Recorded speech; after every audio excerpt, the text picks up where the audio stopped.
everybody, Sunday Adelaja here. Well, I'm going to have a special program today that we want to talk to you about, and we want to, I just want to share my own opinion and my view about a major event that took place 500 years ago that the whole world is celebrating. In Ukraine here, it's a whole year of Reformation, and that is being celebrated and being remembered. And in Germany, it's a public holiday on the 31st of October. So what is this event we are talking about? 31st of October, 1517, that is 500 years ago, a simple monk, pastor, priest, decided to break the plague of silence.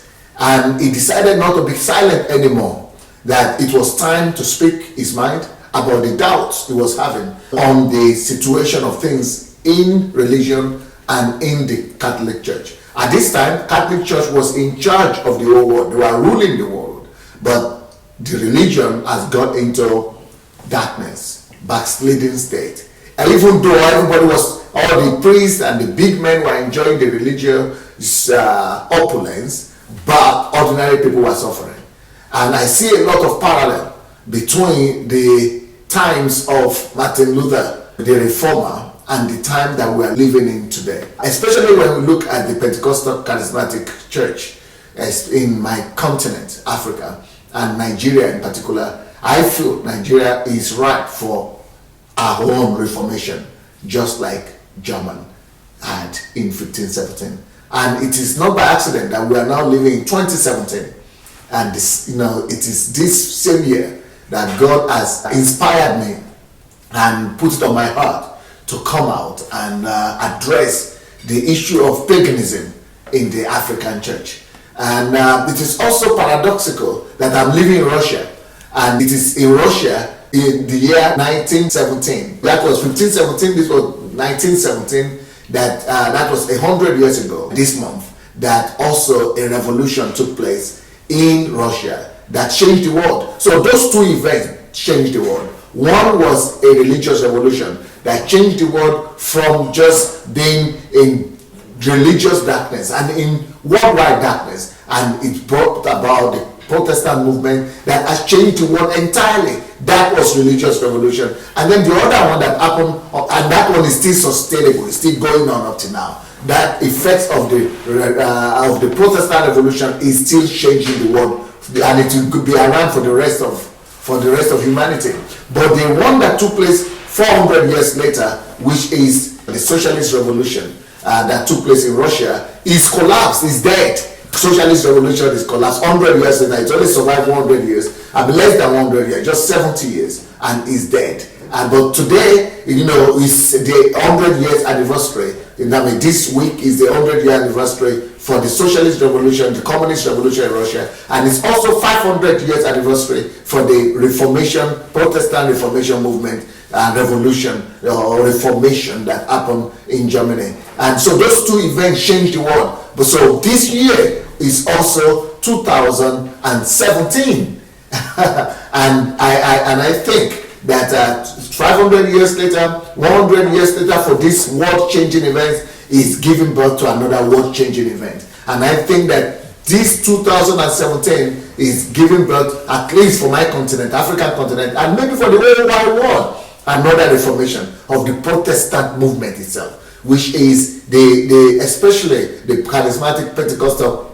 movement and word of faith movement and things like that. It is this year that God inspired me to start talking about the hijacking of Christianity in Africa and the installation of paganism or neo-paganism, the return to paganism in Africa. So, there is a parallel there in the reformation that we are starting to bring to the African church, and that will, because the reformation that happened in Germany, it affected the whole of Europe, but it didn't just affect religious life of the Europeans, it affected every sphere of European life. And this one we are starting, we want to believe that it's going to affect the whole life of the African and the African continent. That it's not just the religion aspect of life that's going to be affected, but that this reformation that we are bringing about in Africa is going to, in the church, is going to affect economy, leadership, values, and every aspect of life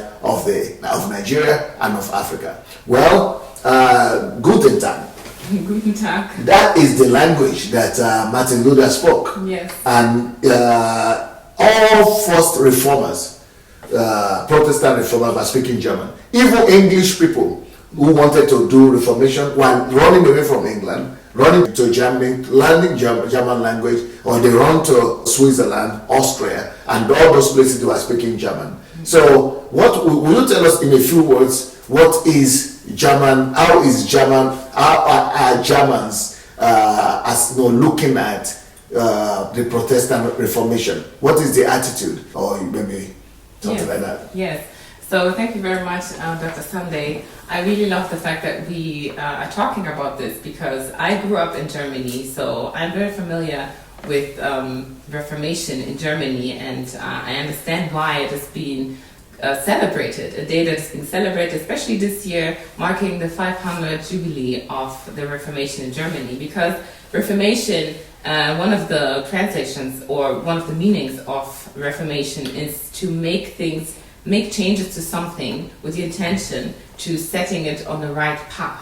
And this is something that has happened in Germany 500 years ago, because before Reformation time, people had to buy indulgences in order to, have their sins forgiven to them. That was the belief in the Catholic Church. So people were believing that, buying these things was going to secure their salvation and the forgiveness of their sins. And Martin Luther was someone who was studying the Bible very closely, because at that time that was also somehow a privilege for people to really study and to preach the Bible. So he was the person who actually went to, as a monk, he became a monk and studied the Bible for himself and realized that actually, everyone is entitled to studying and reading the Bible, talking about the Bible. And also he made Germans, especially, and then later all of Europe, understand that salvation is very personal and it is something that, pertains to you individually, and that your salvation depends on your belief in Jesus Christ and not on you buying indulgences. So I'm really, really glad that we talk about this, because Germans especially are people who are very independent and, who love to decide things for themselves, who like to study for themselves, who like to find out information for themselves, who like to be informed.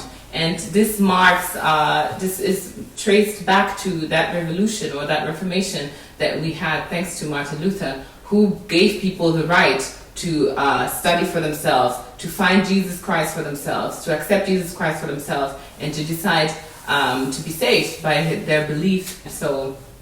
And what he did, he took his 95 theses and nailed it to the door of the church.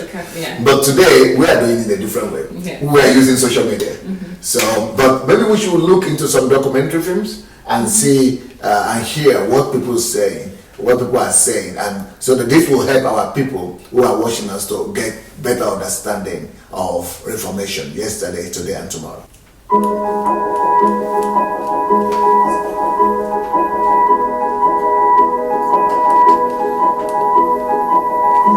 On October 31st, 1517, a young Augustinian monk named Martin Luther nailed his 95 Theses to the door of the church in Wittenberg. 500 years later, this October, we look back to that day as the day the Protestant Reformation sparked and started. This was the day, one of the most significant days in the history of the Christian church. The Reformation is really a recovery of so many important things. We recovered theological principles like the priesthood of believers, this idea that every believer in the Lord Jesus Christ has equal access to God. We recovered the importance of work and vocation, this idea that there isn't sacred work and secular work, but rather all work is sacred to God and important for human flourishing. We received some of the most important theological works ever written, works like John Calvin's Institutes of the Christian Religion and Martin Luther's Bondage of the Will, or the Westminster Catechism, or the Second London Confession of Faith. But more than all of that, the Reformation was a recovery of the gospel of the Lord Jesus Christ. The church recovered this good news that the Bible is our authority, and we confess that sinners are not justified by their works at all, but rather through faith. We confess that Christ alone is our mediator, because there is one God and there is one mediator between God and man, the Lord Jesus Christ. We confess that we're saved by grace, not by works, for it's by grace that we've been saved through faith. This is the gift of God, not of our own doing. It's not the result of works, so that no man may boast. We confess that God alone, our triune God, Father, Son, and Holy Spirit, is due all honor, all glory, and all praise. As we consider the Reformation and all that happened 500 years ago, let us consider all that we have received, but most importantly, let us celebrate the good news that the gospel was recovered, that the Reformation is proclaiming the good news of the gospel, that God has spoken his authoritative word, that you have a sure and steady word from God, that you've been justified by faith, not by your works, that you have one mediator, the Lord Jesus Christ, that you've been saved not by your efforts, but by grace. God has accomplished for you what you could have never accomplished by yourself, and he receives all the honor, all the glory, and all the praise. When we look at the African church today, Julie, will I be wrong if I say it's like all those points that this guy mentioned, we are losing them very fast in Africa? Oh yes, yes we are. We are, especially because, this is the reason why people go to church. People go to church because they feel like they have to, in order to secure their not salvation. the personal relationship Yes. of every believer with the Lord directly. Yeah. But we are going back to you have to go to church like it was before the Reformation. Yes, yes. Because people believe that their salvation depends on one person, one man or one The man woman, of God. the man of God, like it was with the Pope at that time. Yes. That they have to go through this person in order to access God and his blessings and his grace that he has for them. And a lot of things that are being eroded. Many people don't even look at the authority of the Bible is number one for them. It's the authority of their pastor that is number one thing for them now. Yes, just like it was in the past, people don't feel that they have the authority or the knowledge or the anointing to read the Bible for themselves and understand it themselves and believe that. So God we need can a talk. reformation to return them to that place where they know that faith in God has to be personal. Absolutely. It's personal relationship with God, not just religious relationship. Yeah. Okay, so how will you combine what connection do you see between this and what we are doing right now? And you are from Germany, it started in Germany, and you are part of this reformation that we are trying to bring about through live Facebook broadcast. Yes. How will you see the parallel between these two things, these two events? Yes. One thing I read about Martin Luther is that he went back to study the Bible. So that was the first thing that he did. He went back to really study what was written in the scriptures. And he then understood that we were doing things wrongly. And he started to question what the Pope and the Catholic Church were doing all the time. And that questioning led to, many things, including him being stigmatized as a rebel and as someone who, is questioning the authority of God, who's questioning the man of God, the Pope at that time. And this is everything that we're hearing right now. Me being here, living here and, working with you, I see that parallel. I see you going into solitude every month, for 1 week, and studying the Bible, studying God, and coming back with so much revelation that is setting the people free. And this is exactly what Martin Luther has been doing. He came out to question and to ask questions. This is what you're doing, and this is what you're asking people to do. Ask questions about what is being taught to you by all the appointed ministers and all the clerics that they have in churches. Is it something that actually correlates with what is written in the Bible? What will you say is the purpose of the message that we are trying to pass across from our broadcast that we're doing, paganism in the church and all that? What is changing? What is it supposed to change in Africa? I think for me personally, I see that it has to change the wrong mentality, the wrong understanding we have of God. that God is not, someone far away that can only be accessed through another human being, but God is someone who's actually in us. So one of the most important things we are doing is to bring back personal relationship. That is one of the goals of this our live broadcast, so that everybody will have personal relationship with the Lord. Yes. And that's the bottom line. You will say, you get to know your heavenly Father. That is this Reformation, right? Yes. Any other thing you'd like to mention? Yes, I think one other thing that's very important is how that personal relationship is acquired. Because many people believe that they have to do something. They have to pay their tithes, they have to somehow have a service in the church. They have to clean the house, or they have to work with the children, or they have to sing in the choir. They have to do something in order to show God that they're dedicated, that they're there, that they want to be with Him.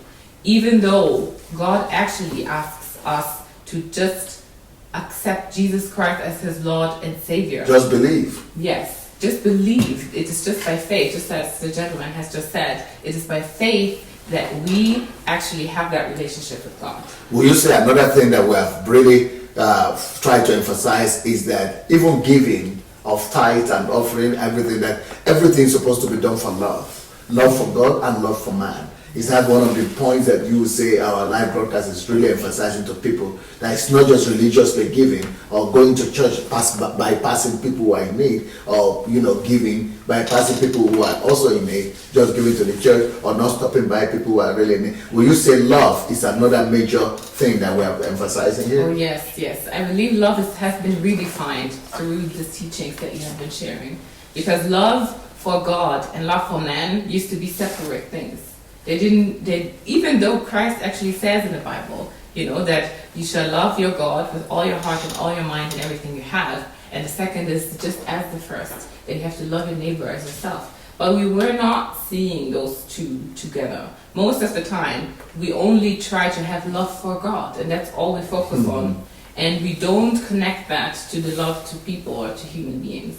So putting these two together, because realizing that God created all of us, and God is in all of us, makes us understand that we cannot actually love God without loving people.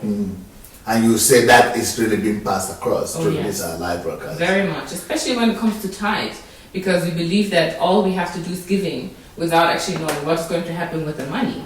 Or we think that when we give the money, it has to be used maybe to build a church, or to buy new chairs, or to buy food for people who come to church. But what about those people outside of the church? Those people who don't know God, those people who are destitute or poor or widows who nobody cares about, because God also created them. So knowing that all of us are equal, no matter if we go into the church, we don't go to church, whatever belief we actually have, that's also very important. That there's no distinction between you being a Christian or Muslim or non-believer, that we all have to love everyone, especially as Christians, if we believe in what God has said, that we all have to love every human being on this earth. Beautiful. Let's see one of the other videos that will also help our viewers to see and understand better what Reformation is all about. And then we'll later compare it to what we are trying to do in 2017. In the 16th century, the church practice of indulgence had become corrupted. People were charging money in exchange for the forgiveness of sins. The leaders of the church were abusing God's gift of grace for profit. Meanwhile, a monk named Martin Luther, a theologian of the scriptures, was questioning his personal salvation. He struggled to understand the scripture in Romans 1:16 through 17. Paul proclaims the good news of God's justice, saving us by His grace, not by what we have done. As he studied the passage, he first understood the gospel message that God forgives sins through faith. This new understanding contradicted what he saw practiced in the church. In 1517, he wrote these differences in 95 Theses, which challenged the church he loved to rethink their actions. This marked the beginning of the Protestant Reformation. This movement changed our views on justification, the authority of Scripture, in church leadership.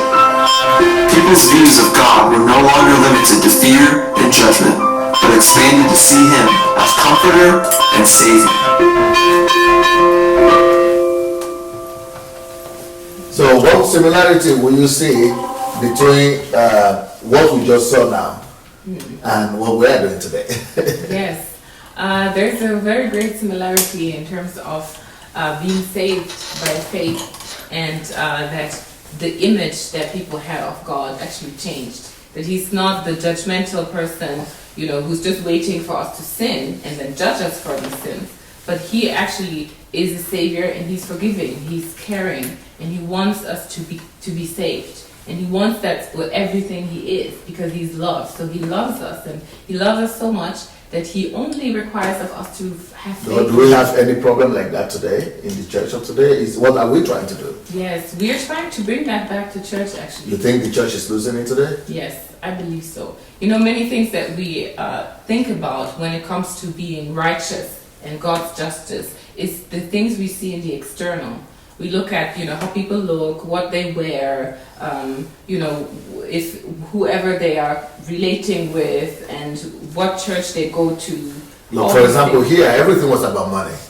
Yes. In the old church. Well, that's one of the reasons why Martin Luther was bringing the Reformation. Yeah. Will you say that the emphasis of the church in Africa today, especially the Pentecostal charismatic church, is also about money? A lot of emphasis on money? Yes, a lot is on money. Because I remember that the Pope actually, before the Reformation, at that time, he was also very rich. And he was very capable of, because one thing he wanted to do was to rebuild the cathedral, the church at that time.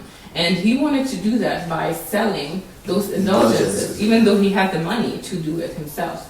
And I see it in Africa as well, that we have many pastors, yes, all the pastors are the richest in the world, actually. Can you imagine? In Africa? In Africa, yes, and in the world. Richer than the people the pastors in Germany or in England or in America. Yeah. So the poorest continent has the richest pastors. Yeah. So we are returning back to the pre-Reformation situation in Europe. Yes. What they have overcome 500 years ago, we are just going into it. Yes. And they have, even though they are so rich, they still keep on asking every week for every day almost, yes, for offerings and tithes in order to enrich themselves and to build their own churches, build more churches, plant more churches in different buildings. Exactly, build church buildings in other countries.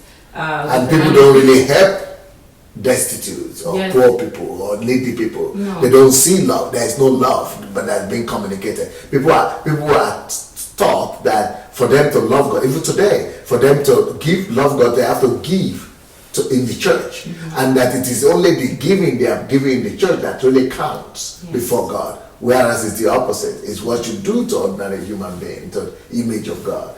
And so that's one of the reasons why today we are doing what we're doing. Yes, because people pass by, needy people, beggars, and just homeless people on their way to church, because they use the money that they have in their pockets to give it to the church instead of giving it to the people that are in need. So this is exactly what is happening in Africa right now. This is exactly what has been happening in the past as well. Now, it talks about here the reformer that God used, Martin Luther, and he was a theologian, so it's easier, but he returned everybody to the Bible. Now I'm not a theologian, but still I have a pedigree because I'm a pastor.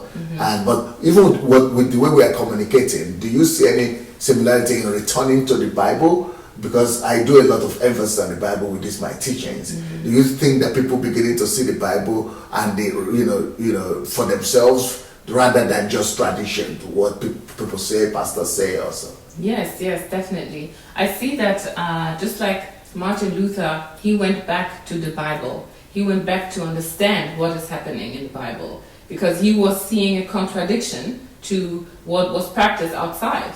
And that's exactly what you're doing as well. And the good thing is that you're actually quoting Bible verses with every single teaching that you are, sharing with people. So it's not just about coming to listen, but it's about people who are able to go back and to confirm what you have said. So we can see that this is not just about you wanting to share what you believe is right, but what is actually right based on the book every one of us has in their hands.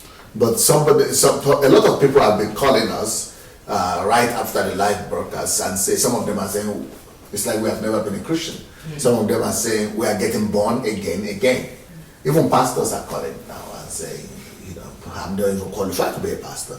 Why do you think that kind of reaction is taking place?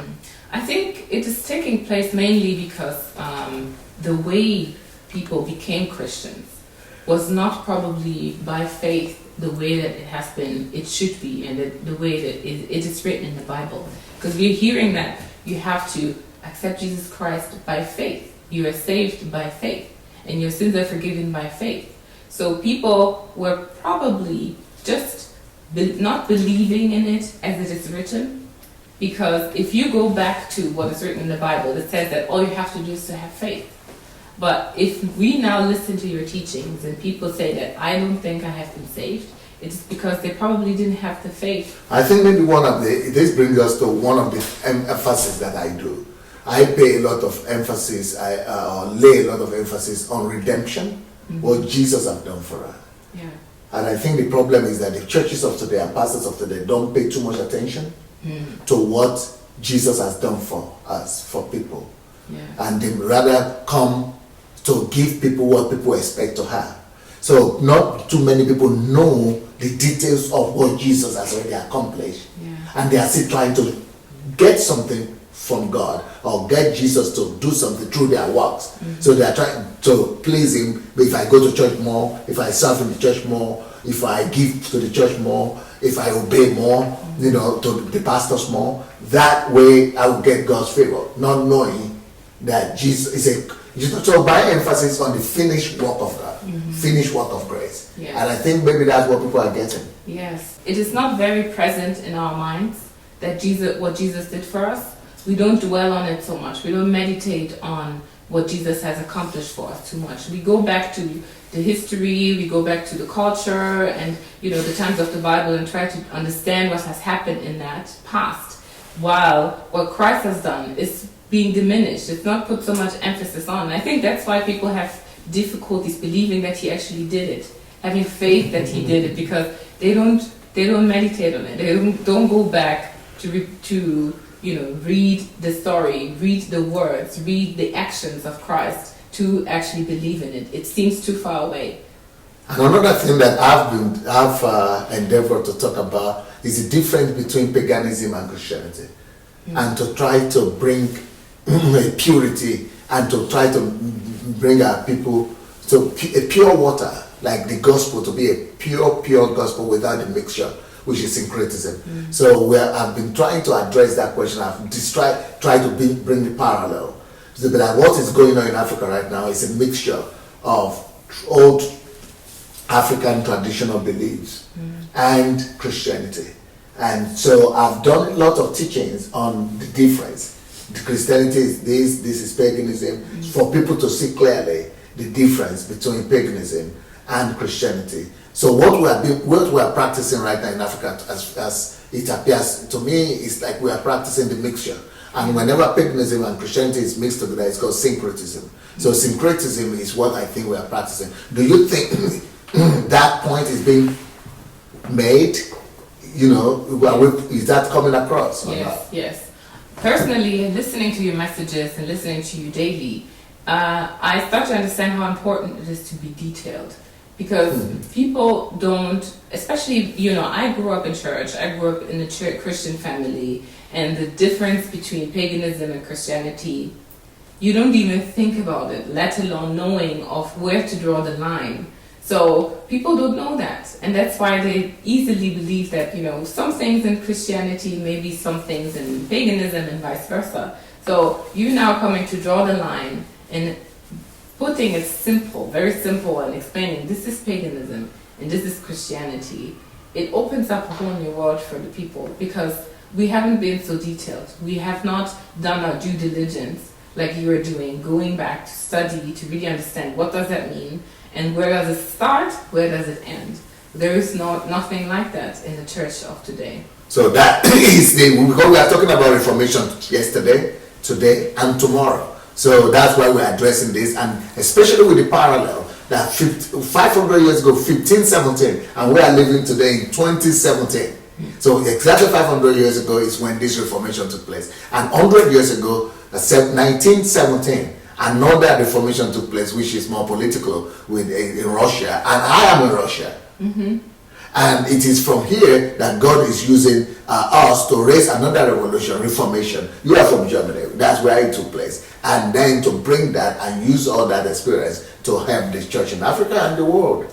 Maybe we'll see another video that will help us to see and understand better what happened 500 years ago. 500 years ago, the courage of a humble German monk changed history. I'm Rick Steves. Join me for my special Luther and Reformation. We'll follow the story of Martin Luther, a devout monk caught in the convergence of the Middle Ages and the new ideas of the Renaissance. A world rocked by fearless explorers and adventurous thinkers. Luther, one of the great questioning minds of his era, could no longer stay silent against the wealth and corruption he saw in his church. This brought him into conflict with the Pope and with the Holy Roman Emperor, leading to a bold showdown watched by all of Europe. This courageous stand by one man helped launch the Protestant Reformation and sparked a century of conflict that changed Christianity and Europe forever. And in doing so, it contributed to the birth of our modern world.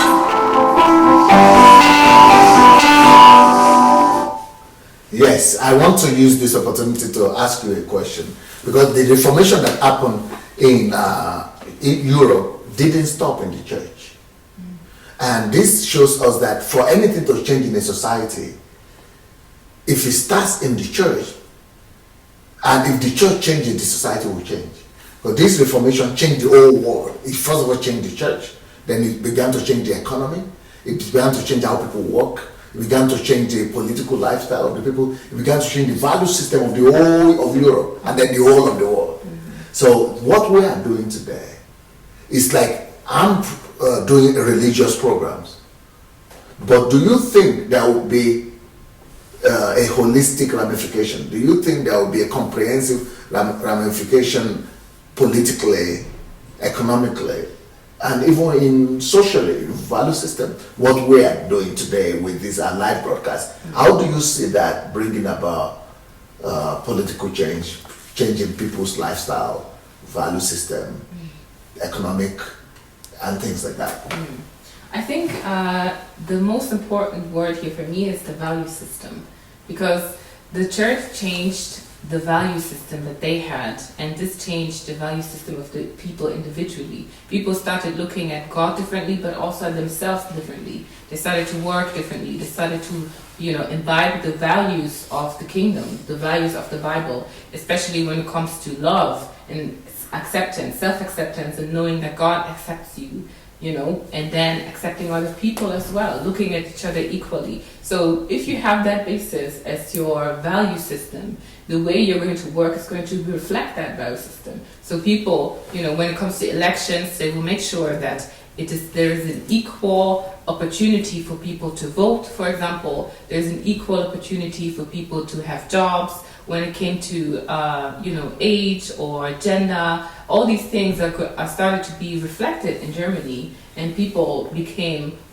more conscious about themselves, about the values that they have imbibed. And you can see that in the way Germany, for instance, developed. In Germany, equality is estimated very, very highly, and people in that country have the freedom, to believe, have the freedom to work, have the freedom to travel, have the freedom to say and what they want to say. And I think this is going to be also reflecting in Africa if we go into this direction, because if the teachings, and I believe that the teachings are going to have a great impact in not only the church, but also the society at large, as people are going to understand that it starts from the church, but the way that I see my neighbor is the way I live on a daily basis. It's the way that I work. It's my responsibility as a citizen or a tourist or anywhere I am to reflect the values that I have, which make a country and a society work.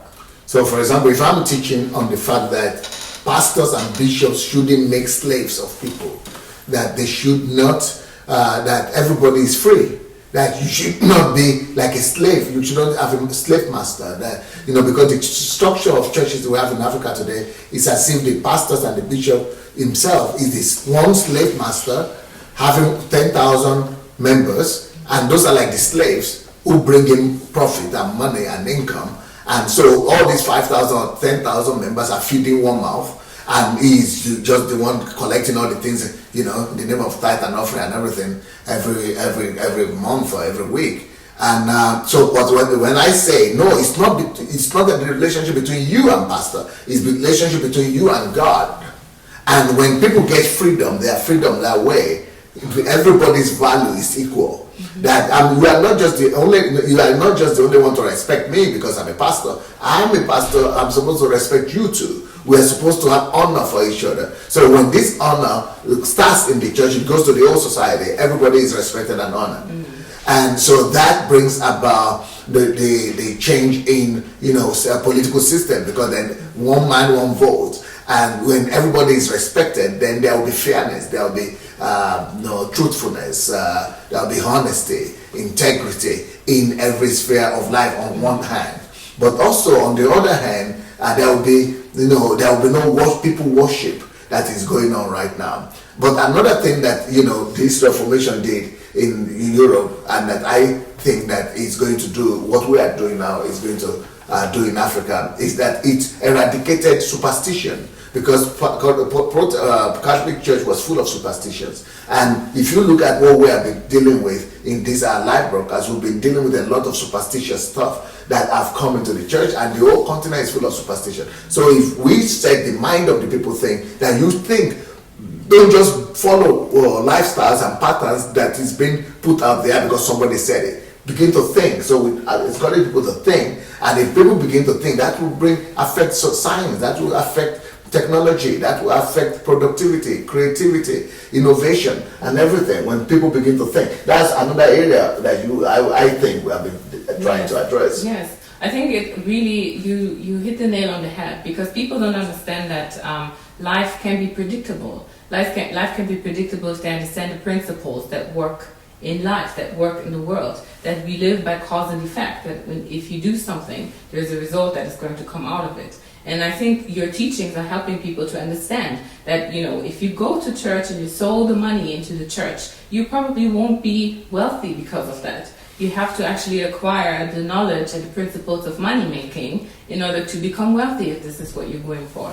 Or that if you instill hate into people, that, by hate speech or, telling people that you have to hate your enemies or pray for their death, that obviously this is going to come back to you, that you have to, that you will reap what you sow, that for you to go to church and to pray that someone has to be killed, it's eventually going to fire back on you. So this cause and effect and these principles of, sowing and reaping, that they have to be tangible, that it's not just something that you hear in church and that, a pastor is preaching to you and that you have to shout amen to, but that everything that we're listening to in churches, that all of them are going to be reflected in society. So yeah, especially with what you are saying, because in Africa right now, the way the church is that everybody is looking for miracles. So pastors and everybody on the leadership of the church of today, Pentecostal especially, they are making people to always look for miracles rather than be taught on skills, on diligence, on hard work. And so that's what we are trying to bring in and tell people that stop the craze, the miracle craze mentality.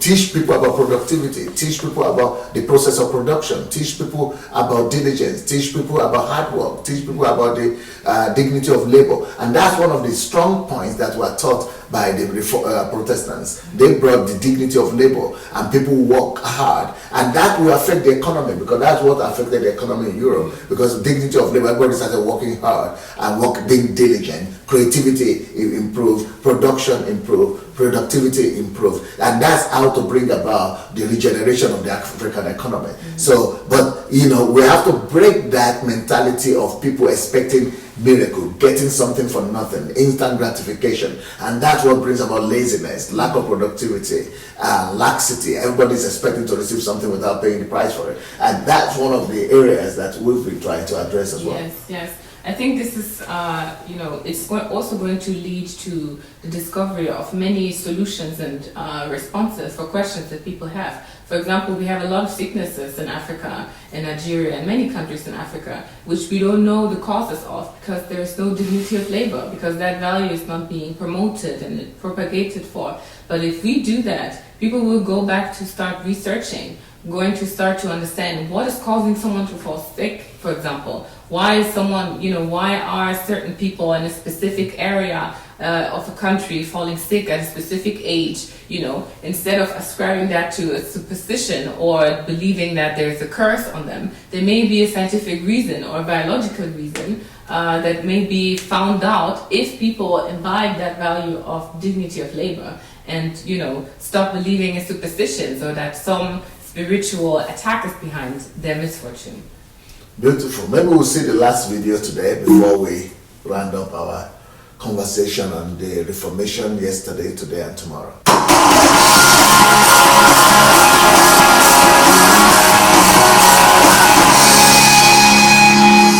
Lena can read, understands the text, and can form her own opinion. To her, this is nothing special, but 500 years ago, that was not the case for many people. Back then, Germany and other parts of Europe were divided up quite differently, both politically and geographically. They were ruled by emperors, kings, princes, and the Roman Catholic Church. There was not yet a Protestant church at the time. These mainly told the people what to believe in and how they should live. The church had something, well, how should we put it, to offer sinful people. For example, they sold letters of indulgence.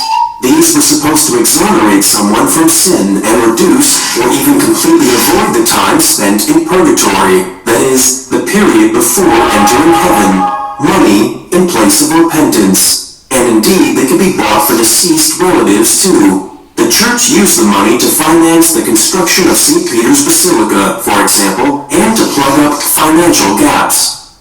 Not everyone agreed with this. A German theologian by the name of Martin Luther criticized this misuse of indulgence. According to traditions, he was said to have published 95 theses on that issue on October 31st, 1517. He listed reasons that things should be about belief alone, about repentance and God's grace, and not about making money and the church as an institution. How his theses were acknowledged is not known exactly today. But one thing is clear, Luther wrote history, and he heralded a Reformation. Thanks to the newly developed book printing technology, Luther's writings spread quickly and he gained followers, which the church did not exactly like that much. It was a turbulent time for Luther. He was excluded, accused, and pursued. Away from the public eye, at the Wartburg Castle in the German town of Eisenach, he continued to write using the alias Knight George. It was there that he also translated the New Testament from Greek, Hebrew, and sometimes Latin into German.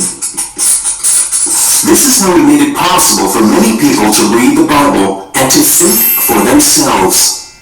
Education and freedom were the most important topics of the Reformation. However, it was not only a religious matter.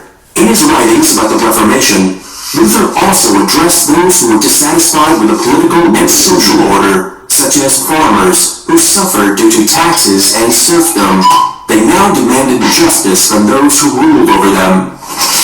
The institution of the Catholic Church was shaken by this, and a new Protestant church was founded, even if this had not been Luther's intention at all. Over the course of decades, the prevailing common order of church and state gradually dissolved. The selling of indulgences has been prohibited in the Catholic Church since 1562 as well. Lena now knows why October 31st is marked in her calendar as Reformation Day. Protestants commemorate the publication of Martin Luther's theses on this day, along with the start of the Reformation, which stands for freedom, justice, education, and social equality.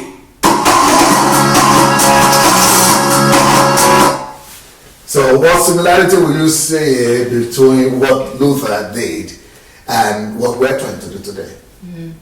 So the first thing that I saw was actually the fact that he went back to retrieve himself and translate. He was hiding because they wanted to kill him. There was a lot of threat, so he had to go into hiding. He was limited. He couldn't. Yeah. Yeah. So he was limited in his movement, and this is where he actually took time to translate the Bible from Latin to German. And with that, he enabled most people in the world, or at least the German-speaking in the world at that time, which were a lot of people in Europe, to read the Bible for themselves and in turn start to think for themselves, start to reason, with what they read in the Bible, making it accessible to them, making God accessible to them. And that's what I see you doing actually, because you are here in Ukraine, you're here especially also not able to move because of, that false accusations. False accusation that you have, and that you are now involved with this lawsuit that you're resolving. And this has, kept you here for almost a decade. But at the same time, it has allowed you to write so many books, to write, so many articles, and to create videos on the understanding that God gave you through studying His Word. And so you're making God accessible to people in a way that He wasn't accessible to us before. People had a really distorted understanding of God and of the Bible. And the fact that you were here all these years studying God for yourself and sharing that understanding of God with other people now gave access to millions of other people, especially through social media, to also in Luther's time too, that it just coincided with the invention of printing machine. Yes. So just at the same time when social media, Facebook and video live broadcast, was started, is when we also Yes, and we can read in history that actually the message spread like it's a coincidence, but maybe God's hand is actually behind all this Facebook, live broadcast, because I could have been in Ukraine just talking to people I can see, but now everyone in the whole world has access to these teachings and to your messages. And I don't think that this is a coincidence, because to me there are too many parallels for this to be just a coincidence. The fact that Martin Luther was also hiding, it's not like you're hiding, but you are limited in your movement. So the same applies to him. The fact that you're questioning the ruling religious elite. Exactly, religious elite, that you're questioning the way people understand the Bible, that you are encouraging people to think for themselves, to not just go by one man or woman of God, and an elected cleric. Yes, say that you have a personal relationship to God, that people should understand that their salvation is secured in their faith in Christ Jesus, not because they are doing something, they're working something, or saying something specific, but because of the faith that they have. So there are too many parallels. Even the year itself, 2017 and 1517, it's just too much for me to... Well, he had a lot of persecutions. Yes. But so how do you put that with our own today? You have a lot as well. Especially, the fact that you were in Ukraine is probably limiting the physical persecution. But we have social media, and people are using a lot of social media to persecute you, to say wrong things about you. I mean, even the fact that you're sitting here, and you're limited through your movement is due to the fact that you'll be persecuted by people who don't want you to talk, who don't want you to share your knowledge with other people and your wisdom of God with other people. So people are even praying against you. People are saying all sorts of things against you. Even during your live broadcast, people come again to tell you not to speak up, to leave this alone and to do what God has told you to do. Well, this is what God has told you to do. So there are too many parallels here. We can see that very clearly. But that was when he was able to write a lot of things, and all the things that became the resources for the future and for the new Europe were written when he was in limitation, in isolation. Yeah. So what is the parallel here? Yeah, the parallel I see here is your books particularly. That you had time to write all those books, because I was looking at your videos in the past, and I realized that you were already saying all the things that you're saying right now, decades ago. Back, yeah. But there was no record of it, only video and YouTube. But at that time, we didn't have internet, we didn't have YouTube, we didn't have all these resources. And now, the fact that you are now here since about, almost a decade, not able to move, prompted you to write everything down, to put things to paper, so that people who, don't watch, but rather listen or read, they now have access to those books that you have published. So it's the very same thing as Martin Luther has done. He was sitting down and writing, just as you have now been writing more than 300 books. He didn't have the video, but now I got more than just writing. Yes. I could actually have video and audio recordings as well. Yes. You even have more resources now, more ways and channels to spread the message of the kingdom. So this is one other example. It changed Europe. It changed the economy of Europe. It changed the political. He said he didn't just address the church. He addressed the political situation. He addressed the social situation, the farmers, everybody. Mm-hmm. And when I'm talking about that, this is connected to the future of Africa. And these are some of the things I've been able to do thanks to my limitation here. Yeah. And and it's also not just religious stuff, but also connected to the future of Nigeria and Africa. Mm-hmm. Yes. Even here we can see only God can save Nigeria. The fact that you had time to sit down to study Nigeria, to study that this would actually be a book that's relevant to Nigeria.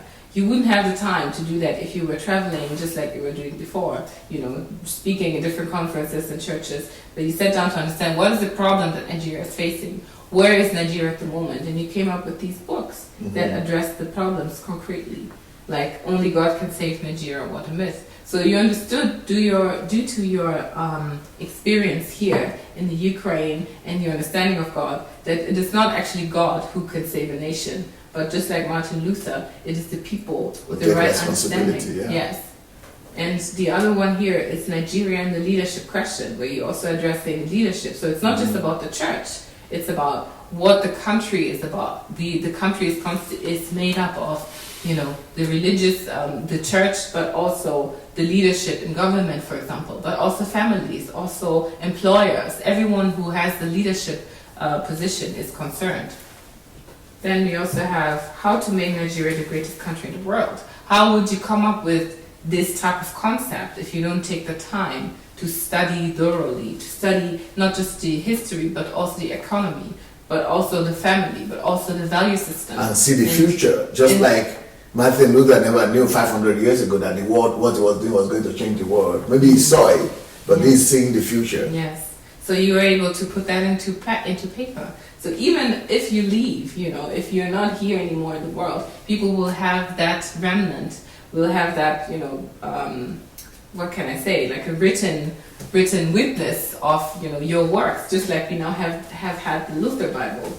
So here, how the Nigerian economy can overtake the American economy. This is also one product of 300 other products that have emerged thanks to Dr. Sunday taking, what can I say? I would say time off to write those books. But I also really like the fact that, or see the parallel in the nation of Ukraine and Russia, because you were starting here. You started up with the church, and the church, from the church, the whole society was affected. So even in Ukraine, you can see a pre-form of what is going to happen in Nigeria, that this is not just a church revolution, it is a national revolution, and it has spread through outside of Ukraine even. It has spread to Russia, it has spread to the whole world because of that. Some of the greatest criticism that Martin Luther had were coming from the Catholic Church, from Christians, from priests. But let me tell you what was said by some of the Catholic leaders today, 500 years later, after they fought against him and they wanted to kill him. They actually condemned him to death. So now a Catholic scholar, John Borelli of Georgetown University in the United States, says it took us, the Catholics, 450 years to see Luther's point of view. We couldn't get it. It took us 450 years to begin to understand and see his point of view. Oh. So as a result, only 50 years ago, see how long it took, only 50 years ago, the Vatican called together a Second Vatican Conference where they address all the things, and a lot of the things they changed. Only 2 times that has been done. So the policies for the church was changed, and everything was changed in regards to what Luther, 450 years later. So that Vatican II could be referred to as Luther Council. Do you think it will take so long this time for people to get the point of view of Pastor Sunday, what he's trying to say, and the people who are fighting me now to reconcile with some of these things and accept them? I doubt that it will take so long. I have to say a few things about that. So because of social media and because of all the books you've written, people have different ways of getting your word or getting, the teachings that you have shared. So you're addressing the issue from different perspectives, from different angles and areas of society. So depending on your audience, some may get it more than others. Because here it's just talking about church specifically, but you're addressing different issues. So even if people don't accept your teachings on church, they may accept your teachings on economy, and through that, they may also go and accept your teachings on the church. What are the medium that we have where people actually who are watching this can really access our material now? You have social media, so you have Facebook through the live broadcast every day. Dr. Sunday Adelaja. Yes, Dr. Sunday Adelaja. And then you also have your website, sundayadelajablog.com, where people can get all the information that you have, especially when it comes to articles. So there may be people who will refer to articles. We now have Medium as well, medium.com, where your articles are being published, which also targets another audience. We have YouTube, Sunday Adelaja Official, where people who watch videos rather will be addressed. Then we also have SoundCloud, where you have all your audio versions for people who don't want to watch but rather listen. We have Telegram channel where people, who prefer to have that on their phone, who use Telegram. And I know I didn't use Telegram, but there are many people in other countries who use Telegram. And so we also have WhatsApp right now, where people share messages, and especially in Nigeria, people use a lot of WhatsApp. So we also have TV stations now that are supporting radio stations that are supporting where people who watch TV still, like I don't watch TV, but there are some people who watch TV. So we are really saturating all the different channels of communication, and I think that's why it won't last too long for people to accept that message, or at least be receptive to it without reacting in a negative way. So what do you think is the future of my efforts? How do you think this is going to be assessed in the next 500 years or 50 years? Yeah, I can imagine that we will be reading similar statements as this Catholic priest has shared, that people will regret that they have not listened or accepted your teachings earlier, even if it's just 10 years later or 5 years later, because you all are struggling. We all are struggling, especially in Africa, and you're all looking for solutions. We're looking for solutions to the problems that we have, answers to the questions that we have. And we have a man here who God has appointed to bring those solutions, bring those answers. And, instead of us continuing to suffer and our families and generations to suffer, many are still fighting against it. And I think this will breed a lot of regret for people, but also looking back at history, we will be glad that it won't take us another 500 or 400 years to acknowledge that the truth that God is bringing to us and for the advancement for Africa, that this is exactly what we were waiting for. Well, I think if to say, how do I want to see my effort in the next 100 years or 500 years? I think the greatest trophy for my efforts will be that as a result of what I have done and many other people as a result of what they are doing, I dream that one day Africa will become the leading continent in the world, and that one day Nigeria, my dream, and what which I know will come to pass for sure, I know this will happen. Nigeria is going to become the #1 Christian country in the world. That's why I'm putting in all the efforts to make sure that our Christianity is sanctified, is purified, and is cleansed of all the syncretisms that are crept in. So once we can put our acts together and fix the church in Africa, I want to believe that Nigeria will become the leading Christian country in the world. How long is that going to take? I don't know. As a result of that change and that progress in the church, I want to believe that the value system of Nigeria as a nation will be fixed, and we will embrace positive, progressive value system that leads to development, civilization, and prosperity. So I believe that it will lead Nigeria to become one of the top economies in the world. Not just in the top 20 economies, but in the top 10 economies in the world. And if Nigeria comes in to become one of the top economies in the world, top 10 economies in the world, that will also improve the lot of all the African countries and the lot of the black people all over the world. And if most of them will be Christians, like I said, it will be a leading Christian country, then that is going to be a major contribution to the world. I believe that my teachings that I'm doing right now for live broadcasts and the trainings and the recordings will not just eventually affect Nigeria. I believe they will go a long way to be accepted in every country and every continent, everybody and everywhere where people are really looking for the strategy of life or the meaning of life or how to live life. I think those materials will be able to be a reference point. So how life is structured and how life must be lived. That will be accepted in every part of the world. But with the attacks and all the persecutions that are coming after me, I don't know how I'm going to die or when I'm going to die. I have an idea of how long I'm going to live. I'm not going to die in a hurry, but anything could happen. I must be ready for everything. God preserved the life of Martin Luther, and he was not able to be executed, as many people try to. Maybe God will preserve my life as well, maybe not.